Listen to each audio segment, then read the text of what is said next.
દશામાં મૂર્તિ વિસર્જન ટાણે ભરૂચમાં clean Bharuch clean Narmada team દ્વારા વિશેષ સ્વચ્છતા અભિયાન। ભરૂચમાં દર વર્ષની પરંપરા મુજબ આ વર્ષે પણ નર્મદા મૈયા બ્રિજ નજીક આવેલ બોરભાઠા બેટ ખાતે દશામાં મૂર્તિ વિસર્જન દરમિયાન clean Bharuch clean Narmada CBCN team દ્વારા વિશેષ સ્વચ્છતા અને પર્યાવરણ જાગૃતિ અભિયાન હાથ ધરવામાં આવ્યું હતું। વિસર્જન સ્થળે CBCN ટીમના સ્વયંસેવકો દ્વારા પૂજાપાનો સામાન, ફૂલહાર તેમજ અન્ય સામગ્રીને નદીમાં પધરાવવાને બદલે અલગથી એકત્રિત કરી તેનો વૈજ્ઞાનિક અને યોગ્ય નિકાલ કરવામાં આવ્યો હતો। મૂર્તિ વિસર્જન બાદ નદી અને આસપાસનો ઘાટ વિસ્તાર સંપૂર્ણ સ્વચ્છ રહે તેમજ ધાર્મિક સામગ્રીના કારણે જળપ્રદૂષણ ન ફેલાય તે માટે ટીમ દ્વારા સતત જહેમત ઉઠાવવામાં આવી હતી।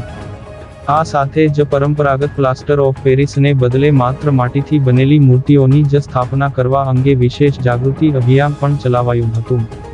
પર્યાવરણને અનુકૂળ મૂર્તિ સ્થાપન અને વિસર્જનના મહત્વ અંગે ભક્તોને માર્ગદર્શન આપવામાં આવ્યું હતું। આ જાગૃતિ અભિયાનને મૂર્તિ સ્થાપન કરનાર શ્રદ્ધાળુઓ તરફથી ઉત્સાહભેર બહોળો અને સકારાત્મક પ્રતિસાદ સાંપડ્યો હતો।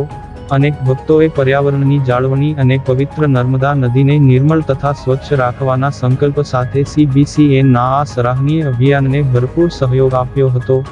ધાર્મિક આસ્થા સાથે પર્યાવરણની જવાબદારી સ્વચ્છ નર્મદા સ્વચ્છ ભરૂચના ઉદાત્ત સંદેશને સાર્થક કરતી આ સામાજિક પહેલથી સમગ્ર આયોજન સફળતાપૂર્વક સંપન્ન થયું હતું।